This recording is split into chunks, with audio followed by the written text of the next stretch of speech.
Hanukkah is one of the most beloved Yamim Tovim D'Rabbanan, and we need to understand why it is that Chachamim single out Hanukkah as one of the only holidays that you must do the mitzvah of Hadlakat Nerot. Even Ani Shebi-Yisrael, even a poor man, has to go knock on doors, sell his coat to be able to do Ner Hanukkah. It's important. Pirsumei Nisa is one of the most important things. And to understand this, perhaps we should go back to the history of what happened differently in Hanukkah than all the other Yamim Tovim. You know, the Midrash says in the very beginning of Bereshit that the second pasuk in Sefer Bereshit, the Torah, actually has within it a quiet message containing all of the galuyot, all of the exiles that Jews are going to go through.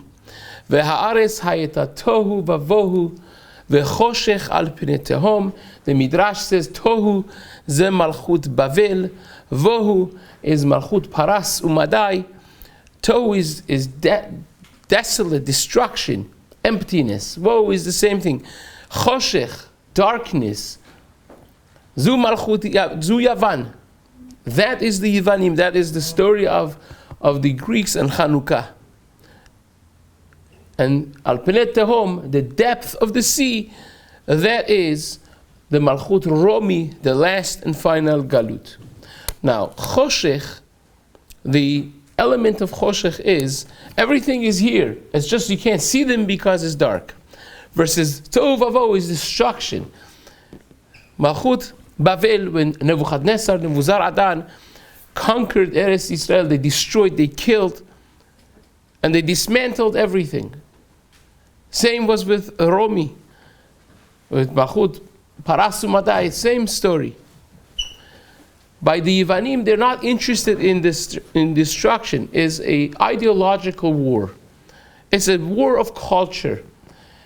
They said, we will be beautiful. They appreciated aesthetic beauty. Said, Beit HaMikdash is an amazing edifice.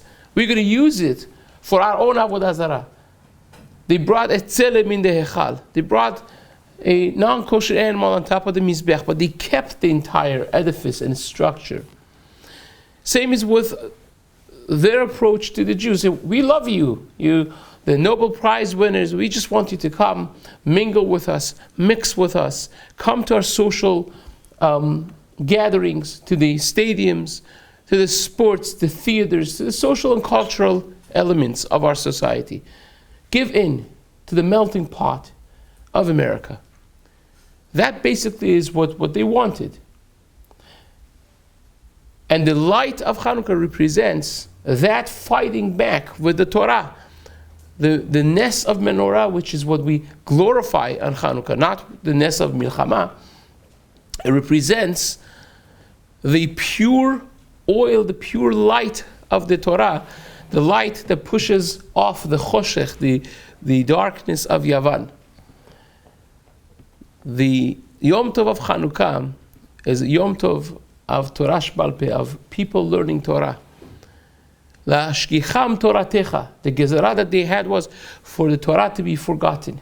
Even though that the Yivanim are the ones who translated the Torah, they were the first ones to translate the Torah to foreign languages. So you will ask yourself, if they created a PhD in Talmudic law and in learning Tanakh, why would it be La'ashkicham Toratecha? Because Timeu Shmanim. They wanted it to be time. They wanted it to be, mingling with the Goyim. Not something that is kadosh, not something that is a separation between us and the Goyim. They wanted it to be mixed, everything, hitbolelut, melting pot to put everyone together. That is the element of Hanukkah. That's why it's so important. The acceptance of the Torah with Torah Sheba'al Peh, the Chachamim, Chachmei Yisrael. The Nes of Hanukkah was done through Kohanim. Ki siftei kohen yishmeru da'at Torah yibakeshu mipiu. That is the Torah Sheba'al Peh. The Aron, the Ark of the Covenant, is the representation of Torah Shebichtav, of the written Torah. The menorah, who has to be prepared and lit up by the Kohen is a representation of our personal connection with the Torah, which is Torah Shebal Peh, learning Gemara, learning from the Chachmei HaTorah, listening to that Torah, the subordination of our community to that Torah, to HaKadosh Baruch Hu, through connecting with Chachamim. That is really the essence of Hanukkah. Therefore, you have to go out of your way, because that is the lifeline of Klal Yisrael. That's what keeps us safe and alive in the galut that we have from Choshech HaYavan. The parashiot that we have is really parashiot of Yosef, and the connection is the same way, because just like this is the flame, like Shla Kadosh writes, Kiner mitzvah veTorah or, that the Torah is the flame, the light of the mitzvot that we do. So the light, the real light is the mitzvah, the Torah. Torah or. That's what they wanted, hichshichu. They wanted to take the Torah away. And same is with Yosef HaTzadik. Yosef is the flame of the Torah of Yaakov. Yaakov is the fire, titen emet leYaakov. And like the Pasuk says, V'haya bet Yaakov le'esh, ubet Yosef lehava.